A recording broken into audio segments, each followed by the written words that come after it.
हमारा एपिसोड है भीतर का सच।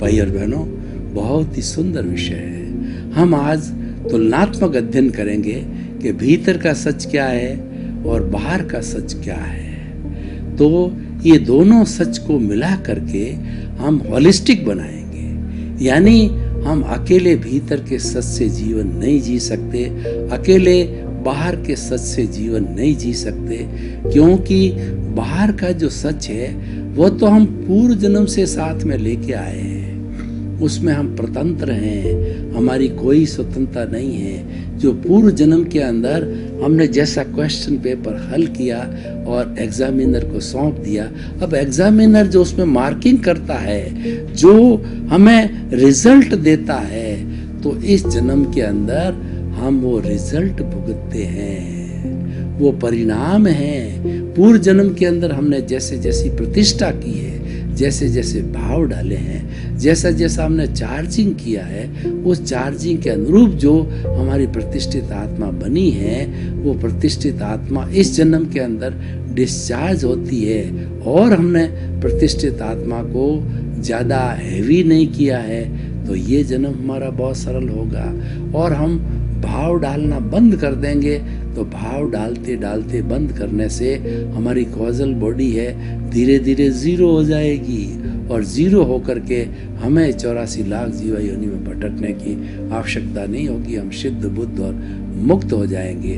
तो ये सच को हमें जानना है। सबसे पहले हम बाहर के सच को जानें, क्योंकि बाहर का जो जगत है हमारा एग्जीक्यूशन का जगत है, हमारी कार्य प्रणाली का जगत है, क्योंकि हम रहते तो भीतर है, जीते बाहर है। तो बाहर हमारे को क्रियान्विति करनी होती है, तो पहले उस जगत की हम चर्चा कर देते हैं जो लौकिक जगत कहलाता है।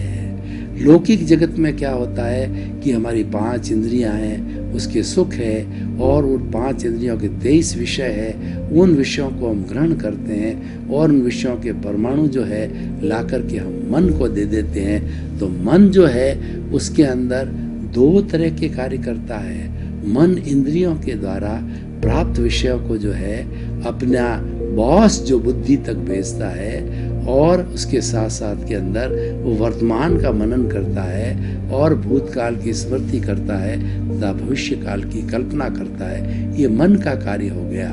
तो जो है ये सारा बाहर से आता है।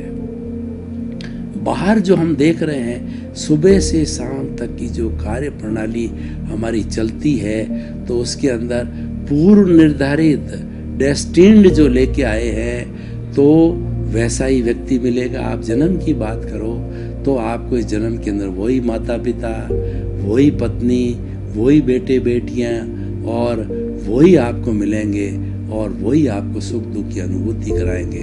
हर क्षण जिस जिस व्यक्ति से हम मिलते हैं वो संजोग कहलाता है, और हम बिछुड़ते हैं वो वियोग कहलाता है। इस सृष्टि के अंदर हर संयोग के साथ में वियोग जुड़ा हुआ है, कोई चीज़ स्थिर नहीं है, इसीलिए इसको संसार कहा जाता है। संसार का मतलब होता है संचरण करने वाला, जो हर क्षण बदलता रहता है वह संसार कहलाता है। इसीलिए कहा गया है कि ये पूरा संसार है वो परिवर्तनशील है, हर क्षण हर वस्तु बदलती रहती है। तो ये हमारे जो है, जो हमारा व्यवहार का जगत है, उस व्यवहार के जगत के अंदर हमें बहुत पर्टिकुलर रहना चाहिए, और उस व्यवहार के जगत को जो है हमें ये मान कर चलना चाहिए कि ये मेरा ही क्रिएट किया हुआ है, ये किसी और का नहीं है, इसका क्रिएटर मैं हूँ, इसका सफरर मैं हूँ जो पीछे से लेके आए। तो वास्तव में देखा जाए तो हम तो सफरर है, न तो जो हम डिस्ट्रॉयर है, और न हम क्रिएटर है। जो डिस्ट्रॉयर क्रिएटर है वह जो है वो हमारी कुदरत है, वह कुदरत ही जो है इन सब चीज़ों को जो है कानून के तहत जो है डिस्ट्रॉय करती है या निर्माण करती है। हम तो सफरर हैं, हम तो उन कर्मों को भुगतने वाले हैं, यानी उन कर्मों का जो है वो हम भुगतान करते हैं जो पीछे से लेकर के आए हैं। तो भाई और बहनों, ये सारा जो है बाहर का सच है जो हमारे साथ में घटित हो रहा है। ये 2 रूप में होता है, पुण्य रूप में होता है और पाप पाप में रूप में होता है। अगर हम पिछले जन्म से पुण्य का बंध करके आए हैं तो उदय के रूप में, प्रारब्ध के रूप में वो हमको पुण्य मिलेगा, सुख मिलेगी, सुविधा मिलेगी, आनंद मिलेगा, बड़ी बड़ी अट्टालिकाएं में रहेंगे। आज जितना भी हमारा ये ऐश्वर्य है और हमारी पद प्रतिष्ठा है, ये हमारा पुण्योदय है।